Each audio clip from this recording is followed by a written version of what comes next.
ချစ်တဲ့ဘူးဆိုရင်လည်းမင်းတို့အထားခဲ့ကြရလိမ့်မယ်ကိုတို့ man sticker ကတ်တော့မယ်ဆိုရင်ပထမဦးဆုံးလုပ်ရမယ့် step တွေရှိတယ်ပထမဟာကဘာလဲဆိုတော့မင်းတို့ဒီမှန်ကိုကတ်မှန်မှန်ရ damage ဘာရှိလဲကြည့်ရမယ်မှန်မှာရှိနေတဲ့ဖုံတွေပါညာရှိမရှိကိုချက်ကောင်တတိယတစ်ချက်ကအတွင်းထဲကိုဘယ်လောက်ထည့်လို့ရမလဲဆိုကြည့်ပေါ်သားဒီဘက်ချမ်းမှာဖြစ်ကြမှာဟိုဘက်ချမ်းမှာဆိုဟိုဘက် side အတွက်ဖြစ်သွားလေဆိုတော့ဒီဘက်ချမ်းကိုကတ်မယ်ဆိုရင်သူရဲ့ဆက်ညစ်မဲ့ဟာမျိုးကိုယူရမယ်ဆိုတော့ time ဝိုင်းကိုတော့တရားတင်နိုင်မယ်ဖလင်ကတ်ရင်နီးတွေအများကြီးပဲရှိတယ်ဒီကောင်မင်းတို့ပြမဲ့နီးရကြတော့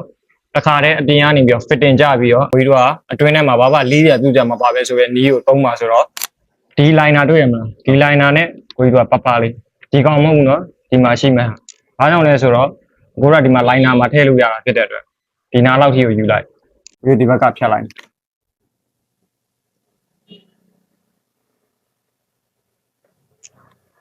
ဒီကောင်လေးပြန်ဟာနောက်လေးပလေးစုပ်ကာဘာပြားနဲ့ဖြတ်ကြပါပလောက်ပဲဒီကောင်လေးလိတဲ့အခါကျမင်းတို့က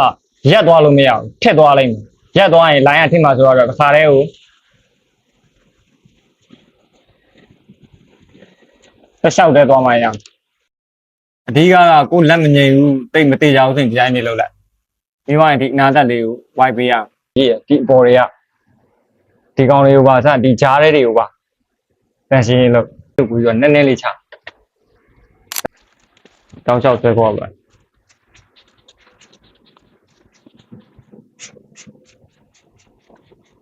ပြီးဒီအောက်မှာထည့်ဖို့ space ရှိရဖြစ်တဲ့အတွက်အောက်ကလေးကိုနည်းနည်းပို့ဖြန်းလာလိုက်ဟိုသွားမကင်လိုက်ကင်လိုက်မင်းတို့လက်တွေကဖုံနေပါသွားမှာပထမကထိပ်ပိုင်းလေးကိုပဲဖြစ်ဖြစ်ဒီတောင်းပဲကတ်ကိုအားတာတဲ့ဘက်ကိုကတ်မယ်ဆိုထိပ်ပိုင်းလေးကိုပဲဖြစ်အရင်ဆုံးထိပ်ကိုဟဲ့ပြေးဝိုင်းလုံးနဲ့ထိပ်ကိုပဲထည့်ပြီးတော့မှဒီနောက်ကလေးကိုပြေးချင်းချဒီထိပ်လေး angle လေးကိုထည့်တေချာလေးကိုချိန်လို့အဆင်ပြေပြီးလုံးဝ fitting ကြပြီဆိုတော့မှထိပ်ပိုင်းလေးကိုနောက်ထပ်မရွေးအောင်ရေလေးကိုထုတ်လိုက် angle လေးကို okay ပြီအဆင်ပြေပြီဆိုတော့မှနောက်တစ်ခေါက်တေချာလေးဖိရေကိုတေချာဖိထုတ်ယူရင်ကိုတော့ဒီကောင်မှန်အပေါ်တင်လိုက်သဆုံးတင်လိုက်လို့ရတယ်။အဲဟာတွေက fitting နေတဲ့အကုန်ကြိုက်ပြီးရေထုတ်ရုံပဲဆိုတော့တာရထုတ်တော့